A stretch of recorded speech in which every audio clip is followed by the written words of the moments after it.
పిల్లలు, మనం 3వ తరగతిలో మొదటి పాఠంలో ఒక దేశభక్తి గేయం నేర్చుకున్నాం. తల్లి భారతి వందనం మీ ఇల్లే మా నందనమని మనం నేర్చుకున్నాం. చక్కగా ఆ గేయం మీరు రాగయుక్తంగా చక్కగా పాడారు. అందరూ పాడగలుగుతారు కదా? వచ్చిందా? ఇప్పుడు 2వ పాఠంగా ఒక చక్కటి కథను మనం నేర్చుకుందాం. కథను గురించి తెలుసుకుందాం. తెలుసుకోబోయే ముందు ఒక చిన్న కథ చెబుతాం. దాన్ని మీరు జాగ్రత్తగా వినండి. అందులో నీతి ఏమిటి నాకు చెప్పాలి. అందులో ఏం తెలుసుకోవాలి. ఒక అడవిలో ఒక కుందేలు ఉంది. చిన్నది చూసుకుంది. అడవికి రాజు సింహం, మృగరాజు. ఆ మృగరాజు అడవిలో ఉన్న జంతువులన్నింటినీ తినేస్తుంది. కనబడిన జంతువుని తినేస్తుంది. మరి ఆ జంతువులన్నీ సమావేశమయ్యాయి. ఏమిటి మన పరిస్థితి? ఈ అడవిలో మనం ఉండగలుగుతామా? ఏనుగు, జింక, నక్క, ఎలుగుబంటి ఇవన్నీ సమావేశం. ఎట్లా మన పరిస్థితి? ఈ సింహం బారి నుండి మనం ఎలా తప్పించుకోవాలి? కుందేలు కూడా ఆ సమావేశం మీటింగ్కి వచ్చి కుందేలు అన్నది, నేను సింహం సంగతి చూస్తా.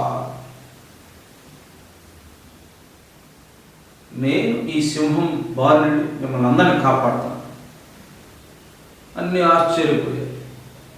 ఏమిటి నువ్వు కాపాడుతుంది? ఉన్నది ఎంత? సింహం అడవికే రాజు. ఇది పెద్ద పెద్దగా ఉన్న మా వల్లే కాదు, నీ వల్ల అవుతుందా అన్నట్లుగా పెద్ద పట్టించుకోవాలి. కుందేలు మాటలు పట్టించుకోవాలి.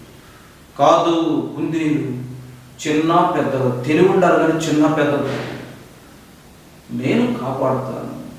సరే చూడు, ఎట్లా కాపాడుతావు? కాపాడు మమ్మల్ని అందరినీ అనుకున్నా. అప్పుడు చిన్న కుందేలు, తెల్ల కుందేలు, గుడ్డి కుందేలు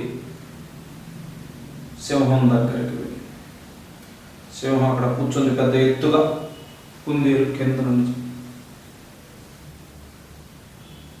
సింహం ఇప్పుడు పెద్ద పెద్ద జంతువులు కుందేలు పోతుంది కదా. రాజా నమస్కారం, మాకు ఆపద వచ్చి పడింది. ఏమిటి? నీకేం ఆపద వచ్చింది? రాజా, మన రాజ్యంలో ఇంకో సింహం వచ్చింది, పొరుగు దేశం నుంచి, పక్క అడవి నుంచి.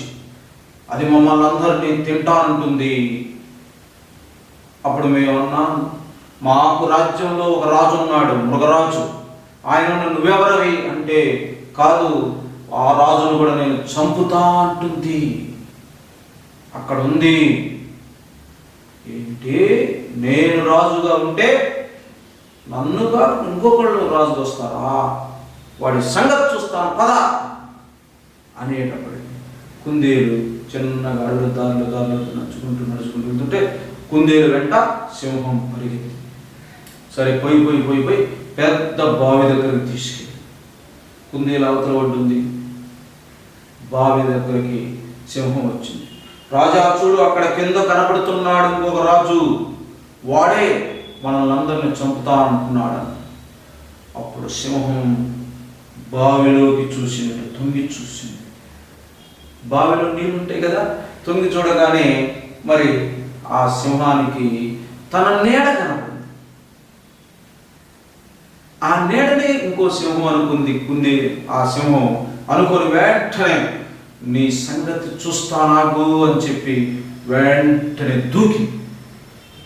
దూకేటప్పటికే లోతైన బావి, మరి నీళ్ళున్నాయి. పైకి రాలేక ఆ నీళ్ళలోనే కొట్టుమిట్టాడుతూ సింహం చనిపోయింది. ఇందులో ఏమర్థమైంది మీకు? తెలివి తెలివి కనుక ఉంటే తెలివితో దేన్నైనా సాధించవచ్చు. అంటే తెలివికి చిన్న పెద్ద అని లేదు. చిన్న కుందేలు పెద్ద సింహం. అట్లాగనే ఒక చిన్న అమ్మాయి ఒక గొప్ప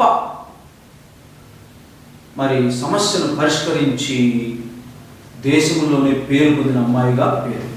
ఆ కథే మన రెండవ పాఠం, తెలివైన అమ్మాయి. చక్కటి కథ. మీలో కూడా ఇట్లాంటి తెలివైన అమ్మాయిలు ఉంటారు. తెలివైన అమ్మాయి. ఆ అమ్మాయి ఏం చేసిందో మనం చూద్దాం. అంటే తెలివితో ఎంతటి సమస్యను పరిష్కరించవచ్చు, తెలివితో బుద్ధి బలంతో మనం విజయం సాధించవచ్చు అని మనకి ఈ కథ చెబుతుంది.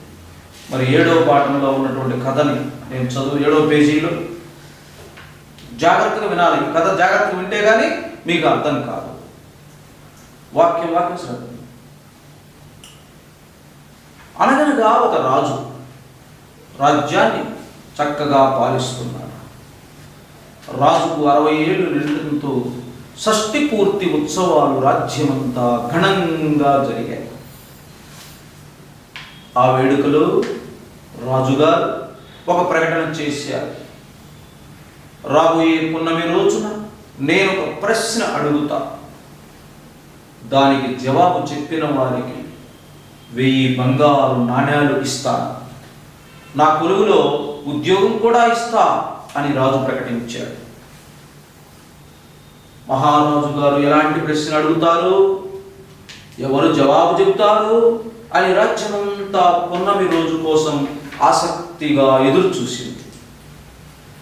పండితులు, మేధావులు, విద్యావంతులు తమ అదృష్టాన్ని పరీక్షించుకోవాలని ఉవ్విళ్ళూరుతున్నారు. కొందరైతే గ్రంథాలను రాత్రింబవళ్ళు చదువుతున్నారు. ఈ వార్త గ్రామాల్లోకి పాకింది. ఒక రైతు కూతురు వెన్నెల రాజుగారి ప్రకటన గురించి విన్నది. వెన్నెల చాలా తెలివైన పిల్ల. నేను కూడా రాజుగారి సభకు వెళ్తానని మారాం చేసింది. అమ్మా నాన్నలు తీసుకెళ్తామన్నారు. ఇంతవరకు ఒకసారి ఈ 3 పేర్లు చదవండి. చదివారా? సరే. అనగనగా ఎవరున్నారంట? ఒక రాజు. రాజ్యాన్ని ఎలా పరిపాలిస్తున్నాడు? చక్కగా. రాజుగారికి ఎన్ని ఏళ్ళు ఉండాయి? 60 ఏళ్ళు. ఏళ్ళంటే సంవత్సరాలు. షష్ఠి పూర్తి ఉత్సవాలు. షష్ఠి పూర్తి అంటే ఎప్పుడంటే 60 సంవత్సరాలు.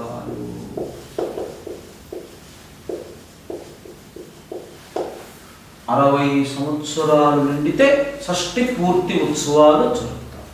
మళ్ళా చూడండి, ఈ షష్ఠి వేరు, ఇది అల్పప్రాణం. ఈ షష్ఠి అంటే తిథుల్లో 6వ తిథి. షష్ఠి అంటే 6. ఇది రాయకూడదు, టీ రాయాలి. టమాటాలో టా రాయాలి. కంఠంలో టా రాస్తే 6 రోజులు. ఇక్కడ రాస్తే 60 సంవత్సరాలు. 60 సంవత్సరాలకి చక్కగా ఘనంగా జరిగాయి. ఎట్లా జరిగాయి ఉత్సవాలు? ఘనంగా అంటే గొప్పగా. అంటే రాజ్యం అంతా మరి నగరం అంతా పందిళ్ళు వేసారు. ఉత్సవాలు కార్యక్రమాలు అన్నీ బాగా జరిగాయి. సరే, రాజుగారు ఆ సందర్భంగా వేడుకలో ఒక ప్రకటన చేశారు. రాబోయే పున్నమి రోజున, పున్నమి అంటే పౌర్ణమి, చంద్రుడు నిండుగా, ఆ రోజు తెల్లగా ఉంటుంది. ఆ రోజు నేను ఒక ప్రశ్న అడుగుతాను. ఆ ప్రశ్నకు సమాధానం చెప్పిన వాళ్ళకి ఎన్ని బహుమానం ఇస్తున్నాడు? ఎంత ఇస్తాడు? 1000 బంగారు నాణ్యాలు ఇస్తాడు. అంతేకాదు, నా కొలువులో ఉద్యోగం. కొలువు అంటే ఆయన సభలో, ఆయన అంతఃపురములో ఉద్యోగం కూడా ఇస్తా అన్నాడు. ఇక ఆ రాజ్యంలో ఉన్నటువంటి పండితులు, మేధావులు, బుద్ధి ఉన్నటువంటి వాళ్ళు, బాగా చదువుకున్న వాళ్ళు ఇక కుస్తీలు పెట్టారు, పుస్తకాలు తీశారు, గ్రంథాలన్నీ చదివారు. అయితే అందరికీ ఆసక్తిగా ఉంది. అందరికీ ఆసక్తిగా ఉంది. ఏమడుగుతారు రాజుగారు, ఏం ప్రశ్న అడుగుతారు, ఎవరు జవాబు చెబుతారు అని రాజ్యం అంతా ఎదురు చూస్తున్నారు. ఆసక్తిగా అంటే ఇష్టంగా చూశారు. ఇక మిగతా పండితులు, మేధావులందరూ ఊళ్ళో తహతాలాడారు, కుతూహలం, తొందరగా మేము గెలవాలి, ఆ 1000 బంగారు నాలు మేము గెలవాలని చెప్పి గ్రంథాలన్నీ తిరిగేశారు. రాత్రింబవళ్ళు పుస్తకాలు చదువుతున్నారట. వీళ్ళందరూ ఇట్లా పుస్తకాలు చదువుతుంటే ఒక పల్లెటూరులో ఒక అమ్మాయి ఉంది. పేరు ఏం పేరు? అమ్మాయి పేరు వెన్నెల. అమ్మాయి పేరు వెన్నెల. వాళ్ళ అమ్మా నాన్నతో అన్నదంట, నేను చెబుతా, రాజుగారి ప్రశ్నకు సమాధానం నేను చెబుతా. అప్పుడు వాళ్ళ అమ్మా నాన్నలు అమ్మాయిని, ఏమిటి పిచ్చి మొహమా నువ్వు చెప్పేది, మహామహా పండితులు వస్తారు ఆ సభలో, నువ్వు ఏం చెబుతావు, చిన్నపిల్లలు అంటే, కాదు నేను చెప్తానని చెప్పి గొడవ, నేను చెప్పకపోతే నేను ఊరుకోని చెప్పి గొడవ చేసి పాప తల్లిదండ్రులు కూడా ఇక మారం చేసి గొడవ చేసింది. ఇక కాదని లేక వెన్నెలను కూడా తీసుకెళ్ళి తర్వాత కథ చూడండి. పౌర్ణమి రోజు రాణి వచ్చి జనం తండోపతండాలుగా రాజుగారి సభా మండపానికి చేరుకున్నారు. రకరకాల వేషధారణలతో విద్వాంసులు వచ్చారు. వెన్నెల కూడా వాళ్ళ అమ్మా నాన్నలతో పాటు వచ్చింది. పున్నమి రాత్రి కాబట్టి వేదికంతా వెన్నెలతో నిండి పిండి పరచనట్లుగా ఉంది. రాజుగారు సభలోకి వచ్చి ఆసనం పైన కూర్చున్నారు. అంతా నిశ్శబ్దం. అందరూ రాజుగారి ప్రశ్న కోసం ఆత్రంగా ఎదురు చూస్తున్నారు. రాజుగారు ఈ విధంగా చెప్పారు. మహారాణి గారికి గుత్తి వంకాయ కూర తినాలనిపించి వెంటనే వంటవాణ్ణి పిలిపించి, మసాలా బాగా వెయ్యి, గుమగుమలాడేలా గుత్తి వంకాయ కూర చెయ్యి అని ఆజ్ఞాపించింది. వంటవాడు కూర వండడం మొదలుపెట్టాడు. సన్నికల్లు అంటే గుండ్ర మీద మసాలా నూరుతున్నాడు. వాసన అంతఃపురమంతా వ్యాపించింది. వంటవాడి కూతురు ఉయ్యాల్లో ఏడుస్తుంది. పొయ్యి దగ్గర ఉన్న నీళ్ల గంగాలం పట్టుకొని వంటవాడి కొడుకు ఆడుకుంటున్నాడు. ఆ నీళ్లు పడి మంటలు ఆరుతున్నాయి. వంటవాడికి విపరీతమైన కోపం వచ్చింది. ఈ సంగతిని గమనించిన వంటాయన భార్య, ఒరేయ్, పొయ్యి దగ్గర నీకేం పని? పొయ్యిలో పడ్డావంటే నీ చావు మూడుతుంది, జాగ్రత్త అని పిల్లోడిని తిట్టి అక్కడి నుంచి తీసుకువెళ్ళింది. మొత్తానికి గుత్తి వంకాయ కూర తయారైంది. కూర తిన్న మహారాణి సంతోషపడి వంటవాడికి బంగారు నాణ్యాలు బహుమతిగా ఇచ్చింది. కథ విన్నారుగా. రాణిగారు వంటాయనకు ఎన్ని బంగారు నాణ్యాలు ఇచ్చిందో చెప్పండి, ఇది ప్రశ్న అని ముగించాడు రాజు. పండితులందరూ తలలు కొక్కున్నారు. కొందరు ఇది చెత్త ప్రశ్న అన్నారు. కొందరు ఈ విషయం ఏ గ్రంథంలో రాయబడి లేదన్నారు. కొందరు అనవసరంగా వచ్చామని, పరువు పోయిందని బాధపడ్డారు. ఒక్కరు కూడా జవాబు చెప్పలేకపోయారు. రాజుగారికి ఎన్ని సంవత్సరాలు నిండాయి? 60 సంవత్సరాలు. 60 సంవత్సరాలు నిండిన తర్వాత జరుపుకునే పండగ ఏమిటి? షష్ఠి పూర్తి ఉత్సవం. మరి ఆయన ఆ సందర్భంగా ఏమని ప్రకటించాడు? నేను పౌర్ణమి రోజు ఒక ప్రశ్న అడుగుతాను, చెప్పిన వాడికి ఎంత ఇస్తాను? 1000 బంగారు నాణ్యాలు ఇస్తాను. సరే, మహామహా పండితులు, మేధావులు, బుద్ధిమంతులు అందరూ వచ్చారు చెప్పదా. సరే, ఆ ప్రశ్నకు చెప్పడానికి ఎవరు బయలుదేరింది? వెన్నెల కూడా బయలుదేరింది. ఒక పల్లెటూరు అమ్మాయి, తెలివైన పౌర్ణమి రోజు వచ్చింది, రానే వచ్చింది. ప్రజలంతా ఆసక్తిగా ఎదురు చూస్తున్నారు, ఇష్టంగా. ఏం జరుగుతుంది? రాజుగారు ఏమడుగుతారు? ఆ అడిగిన దానికి ఎవరు సమాధానం చెబుతారు? ఆ 1000 బంగారు నాణ్యాలు పొందే అదృష్టవంతుడు, అదృష్టవంతురాలు ఎవరు అని ఎదురు చూస్తారు. జనం తండోపతండాలు, తండోపంటే గుంపులు గుంపులుగా, వేలాది మంది తండోపతండాలుగా. మా ఊర్లో జరిగిన జాతరకు తండోపతండాలుగా ప్రజలు వచ్చారంటే విపరీతంగా వచ్చారు, వేలం వచ్చారు. కొంతమంది మహావిద్వాంసులు, విద్వాంసులు అంటే పండితులు, రకరకాల శాస్త్రాల్లో పండితులైన వారు, వ్యాకరణ శాస్త్రం, న్యాయ శాస్త్రం, ఆ రోజుల్లో ఉండే చదువులు, తర్క శాస్త్రం, ఇట్లాగా అలంకార శాస్త్రం, ఛందశాస్త్రం, ఇట్లా పండితులు వచ్చారు. చక్కగా కొంతమంది బొట్లు పెట్టుకొని, చక్కగా శాల్వాలు కప్పుకొని, రకరకాల వేషాలతో దేశం నలుమూల నుండి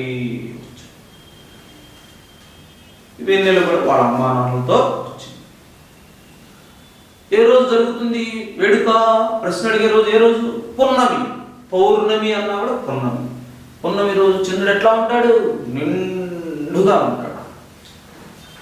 చూడటానికి పిండి పరచనట్లుగా, పిండి బియ్యపు తెల్లటి పిండి మొత్తం వేసామని ఎట్లా ఉందో అట్లా.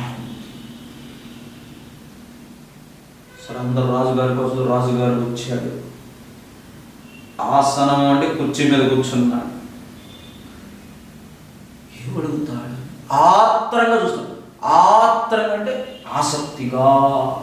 ఏమడుగుతాడు? మనకి ఇంగ్లీష్ టెన్షన్ అంటారు, అట్లా చూస్తున్నారు అందరూ. అసలు ఏమడుగుతాడు? ఆయన అడిగిన దానికి ఎవరు సమాధానం చెబుతారు? ఇక రాజుగారు చెప్పటం ప్రారంభించారు. మా మహారాణి గారికి, మహారాణి అంటే ఎవరు? రాజుగారి భార్యకి గుత్తి వంకాయ కూర తినాలనిపించింది. వంకాయలు పొడవుగా ఉంటాయి, ఇట్లా సన్నగా చిన్నగా ఉంటే లావుగా, అవి గుత్తి వంకాయ. గుత్తి వంకాయ కూర తినాలనిపించింది. పాపం పండితులందరూ నేలమోహం చూసారు. ఇదేమిటి రాజుగారు ఏదో శాస్త్రంలోని శ్లోకాలు వాటి అడుగుతాడు, ఇదేందో గుత్తి వంకాయ కూర అనుకున్నారు వాళ్ళు అప్పటికే. మహారాణి గారికి గుత్తి వంకాయ కూర తినాలనిపించింది. మరి వంట చేయాలంటే వంటవాడు ఉంటారు కదా, ఇప్పుడు ఆంగ్లంలో చెఫ్ అంటున్నాం కదా, అట్లాగా వంటవాడిని పిలిపించింది. వంటవాడు వచ్చాడు. మసాలా బాగా వెయ్యి గుమగుమలాడే గుత్తి వంకాయ కూర చెయ్యి అని ఆజ్ఞాపించింది రాణిగారు. మసాలా అంటే తెలుసు కదా, అల్లం, వెల్లుల్లి, దాల్చిన చెక్క, ఎన్ని వేస్తారు కదా, వేయమని. బాగా వేయి, గుమగుమలాడగా, మన రాజుగారి అంతఃపురం మొత్తం వ్యాపించాలి, అట్లా ఉండాలి. సరే, వంటవాడు మరి రాణి చెప్పిన తర్వాత ఆజ్ఞ చేసి తిరగలేదు కదా, సరేనా అమ్మగారు అంటూ వెళ్ళి కూర వండటం ప్రారంభించాడు. చక్కగా వంకాయ ముక్కలు కోసాడు, మసాలా నూరాడు, గుండ్రాయి మీద గుండ్రాయితోటి నూరాడు. ఇప్పుడంటే రకరకాల మిక్సీలు కూడా అప్పుడు లేవు కదా, గుండ్రాయితో నూరాడు. వాసన అంతఃపురం అంతా. వంటవాడి కూతురు చిన్నమే ఉయ్యాలో ఏడుస్తుంది ఒక పక్కన. పొయ్యి దగ్గర నీళ్ళ గంగాళం పట్టుకొని, నీళ్ళ గంగాళం అంటే పాత్ర, గంగాళం అంటే ఏంటి? పాత్ర. ఆ నీళ్లు ఉన్నాయి అందులో. ఇప్పుడులాగా ట్యాప్ తిప్పుకోవడం కాదు కదా, అప్పుడు పాత్రలో ఉంది నీళ్లు ఉంటే ఆ నీళ్ళ దగ్గరకు వచ్చి వంటవాడి కొడుకు, కూతురేమో ఉయ్యాలో ఉంది, కొడుకు వచ్చి ఆ నీళ్ళని అటు ఇటు చేతులతో కొడుతూ ఉన్నాడు. కొట్టేటప్పటికి ఆ పొయ్యి ఈ నీళ్లు పడి మంటలు ఆరుతున్నాయి. మరి నీళ్లు పడితే మంట ఆరుతుంది. ఆరేటప్పుడు వంటవాడికి విపరీతమైన కోపం వచ్చింది. ఎందుకంటే రాణిగారు పలానా సమయానికి కావాలి, మరి పొయ్యి ఆరిపోతే ఎట్లా, అందుకని కోపం వచ్చింది. కోపం వస్తే వంట ఆయన భార్య కూడా ఉంది అక్కడ వంట దగ్గర. ఒరేయ్, పొయ్యి దగ్గర నీకేం పనిరా, పొయ్యిలో పడ్డావంటే నీ చావు మూడుతుంది, జాగ్రత్త అని పిల్లవాడిని తిట్టింది. చావు మూడుతుంది, జాగ్రత్త. కొడుకేమో ఆడుకుంటుంటే చావు పడుతుంది. మరి ఇంకొకళ్ళు ఎవరు, అమ్మాయేమో ఉయ్యాల్లో ఏడుస్తుంది. అక్కడి నుంచి తీసుకెళ్ళి పిల్లవాడిని గట్టిగా లాక్కొని వెళ్ళింది. మొత్తానికి ఈ పిల్లవాడి ఇబ్బంది పెట్టిన అమ్మాయి ఏడుస్తున్నా సరే చక్కగా గుత్తి వంకాయ కూర తీసి కూర తయారైంది, గుమగుమలాడుతుంది. కూర తిన్నటువంటి మహారాణి సంతోషపడి ఆ వంటవాడికి బంగారు నాణ్యాలు బహుమతికి ఇచ్చింది. బంగారు నాణ్యాలు బహుమతిగా ఇచ్చింది. ఇంతవరకు చెప్పాడు రాజు. చెప్పి కథ విన్నారు కదా ఓ ప్రజలారా, అందరు విన్నారు కదా, పండితులారా, మేధావులారా, ప్రజలారా విన్నారు కదా కథ. మా రాణిగారి గుత్తి వంకాయ కూర కథ విన్నారు కదా. ఇప్పుడు ప్రశ్న అడుగుతున్నాను, చెప్పండి. ఏమిటంటే, ఎన్ని బంగారు నాణ్యాలు ఇచ్చింది మా రాణిగారు? వంటవాడికి ఎన్ని బంగారు నాణ్యాలు ఇచ్చింది?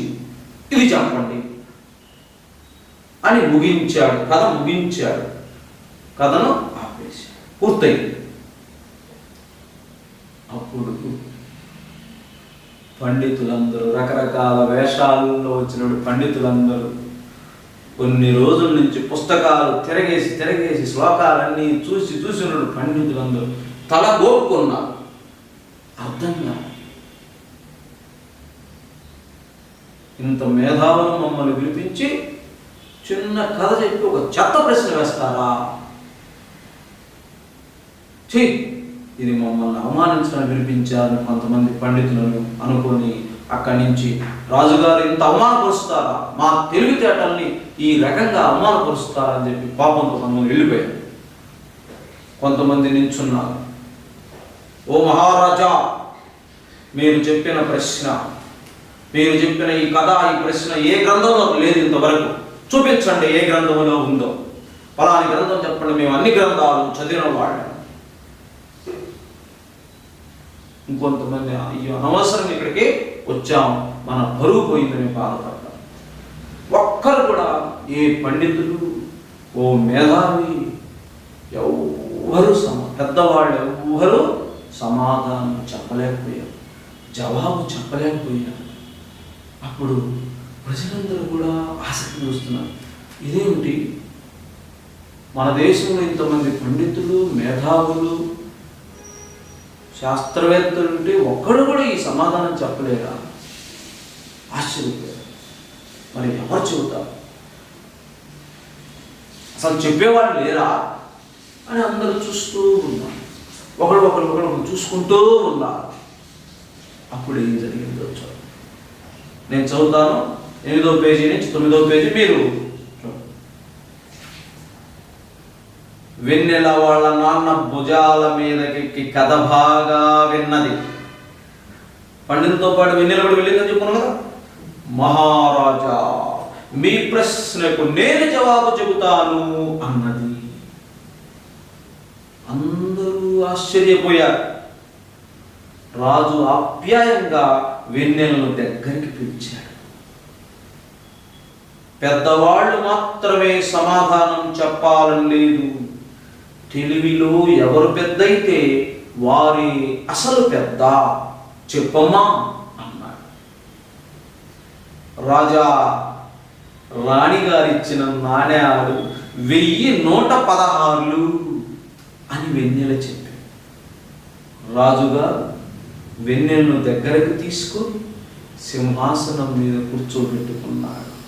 శభాష్, చిన్నదానివైనా సరిగ్గా చెప్పావు అని పొగిడాడు. అమ్మా, నీవు జవాబును ఖచ్చితంగా ఎలా చెప్పావు అని రాజు అడిగాడు.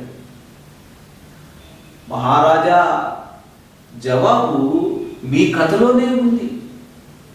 మసాలా 1000లో 1000 ఉంది, 100 తున్నాడులో 100 ఉంది, 7 స్తుందిలో 7 ఉంది, 6 తున్నాయిలో 6, 3 తుందులో 3 ఉన్నాయి. మొత్తం కలిపితే 1116 కదా అని ముద్దుగా వెన్నెల చెప్పింది. ఈ జవాబుతో రాజుతో పాటు రాణి కూడా ఆశ్చర్యపోయింది. జనం చప్పట్లతో ఆ ప్రాంతమంతా మారుమోగింది. వెన్నెలను, వాళ్ళ అమ్మా నాన్నలను అందరూ పొగడ్తల వర్షంలో ముంచెత్తారు. రాజుగారి బహుమానం వెన్నెలకు దక్కింది. ఈ కొంచెం కథ చదవండి ఒక్క నిమిషం.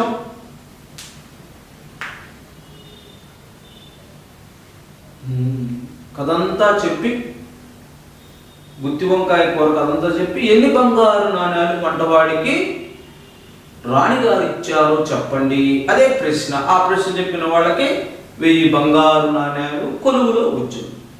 పండితులందరూ ఏమన్నారు?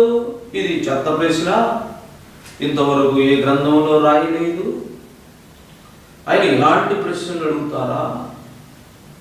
మమ్మల్ని అవమానించడానికి, మా పరువు పోగొట్టడానికి ఇంతమంది ముందు అని తిట్టుకుంటూ వెళ్ళిపోయారు. ఎవరు సమాధానం చెప్పలేకపోయారు. కొంతమంది తలలు గోక్కున్నారు అర్థం కాక, చాలాసేపు ఆలోచించి. అప్పుడు నాన్న భుజాల మీద ఎక్కి కథ బాగా విన్నటువంటి వెన్నెల లేచి, నేను చెప్తాను రాజుగారు. మహారాజా, మీ ప్రశ్నకు నేను జవాబు చెబుతా. అందరూ ఆశ్చర్యపోయారు. ఇదేంటి, ఇంత మహామహులే చెప్పలేని ప్రశ్న అంట ఈ అమ్మాయి, చిన్న అమ్మాయి చెబుతుందట. అది నిజమా, ఏదో చిన్నపిల్లలాగా చెబుతుందా అని ఆశ్చర్యపోతున్నారు అందరూ. చూద్దాం ఏం చెబుతుంది. అప్పుడు రాజుగారు వెన్నెలని దగ్గరికి తీసుకొని, అమ్మా, పెద్దవాళ్లే చెప్పాలని లేదమ్మా, తెలివికి పెద్ద చిన్న లేదు, తెలివిలో ఎవరు పెద్ద అయితే వాళ్ళు చెప్పవచ్చు, చెప్పమ్మా. ఎవరికి తెలివి ఎక్కుంటే వాళ్ళే పెద్ద, చెప్పమ్మా సమాధానం. రాణిగారు వంటవాడికి ఎన్ని నాణ్యాలు ఇచ్చింది? రాజుగారు, రాణిగారు వంటవాడికి ఇచ్చిన నాణ్యాలు 1116. ఎన్ని ఇచ్చింది? 1116 బంగారు నాణ్యాలు మహారాణి గారు ఇచ్చింది అని చెప్పేటప్పటికీ రాజుగారు ఆశ్చర్యపోయాడు. వెన్నెల దగ్గర తీసుకున్నాడు, సింహాసనం మీద కూర్చోబెట్టుకున్నాడు, తన దగ్గర మీద కూర్చోబెట్టుకున్నాడు. షహబాష్, చిన్నదానివైనా సరిగ్గా చెప్పాడు. సరేనమ్మా వెన్నెల, ఎట్లా చెప్పగలిగా? నువ్వు 1116లని ఎట్లా నువ్వు కనిపెట్టే? మరి వీళ్ళందరూ కనిపెట్టలేకపోయారు, నువ్వు ఎట్లా కనిపెట్టావు? చెప్పమ్మా వెన్నెల అని ప్రేమగా ఆప్యాయంగా దగ్గర తీసుకొని అడిగాడు.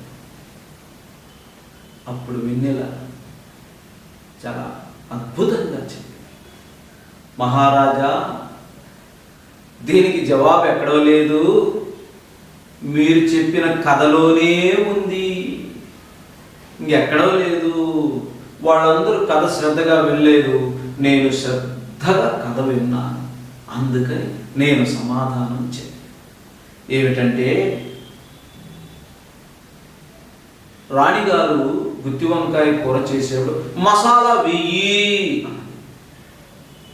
మసాలా 1000 అన్నది. అప్పుడు అందులో 1000 వచ్చింది కదా, అది 1000. గుండ్రాయి మీద నూరుతున్నాడు, వంటవాడు మసాలా నూరాడు కదా, నూరుతున్నాడు. నూరు నూరంటే 100, 1000 100 అంటే 1100 అయింది. మరి ఉయ్యాల్లో పాప ఏడుస్తుంది అన్నప్పుడు 7 వచ్చింది. అప్పుడు 1000 1100 ఒక 7 1107. పిల్లవాడు ఏం చేస్తున్నాడో చెప్పుకున్నావు. ఆ నీటి గంగాలో ఆడుకుంటున్నాడు. ఆడటం వల్ల మంట ఏమవుతుంది? మంట ఆరుతుంది. ఆరుతున్నాయిలో 6 వచ్చింది. అప్పుడు 1107 6 1113. ఇక అప్పుడు వాళ్ళమ్మ అన్నది, నువ్వు గనక పొయ్యిలో పడ్డావంటే నీ చావు మూడుతుంది. 1113 3 కలిపితే ఎంత మొత్తం? 1116. మొత్తం కలిపితే రాజా 1116 కదా అని ముద్దుగా వెన్నెల చెప్పింది. ఈ జవాబుకు రాజుతో పాటు రాణి కూడా ఆశ్చర్యపోయింది. ఇంత చిన్న అమ్మాయికి ఇంత చిన్న వయసులో ఇన్ని తెలివితేటలు ఎక్కడి నుంచి వచ్చాయని చెప్పి ఆశ్చర్యపోయారు. ఇక జనం, ఎందుకంటే ఆత్రం ఎదురు చూస్తున్నారు. ఎవరు చెబుతారు? పెద్ద పెద్ద మేధావులు చెబుతారు. ఆ పని చదువుతుంటే తీరా చెప్పింది ఎవరు? ఒక చిన్న అమ్మాయి, మారుమూల పల్లెటూరు నుంచి వచ్చినటువంటి ఒక అమ్మాయి ఇంతమందిని కాదని సమాధానం చెప్పేటప్పటికి జవాబు ఆశ్చర్యపోయారు. చప్పట్లతో మారుమోగిపోయింది కొంచెం సేపు ఆ సభంతా. అప్పుడు వెన్నెలను వాళ్ళ అమ్మను అందరూ పొగడ్తల వర్షంలో ముంచెత్తారు. మంచి అమ్మాయిని కన్నారు, మీ అమ్మాయి మహా తెలివిగల అమ్మాయిని వాళ్ళ అమ్మ నాన్నని పొగిడేటప్పటికి అప్పుడు రాజుగారు ఇస్తా అన్న 1000 నోట 1000 బంగారు నాణ్యాల బహుమతి వెన్నెలకు దక్కింది. పెద్ద అయిన తర్వాత కులులో ఉద్యోగం వచ్చింది. దాంతోపాటు ఊరుగా కూడా దేశమంతా వెన్నెలను పొగిడారు, అమ్మా నాన్నలు కూడా పొగిడారు.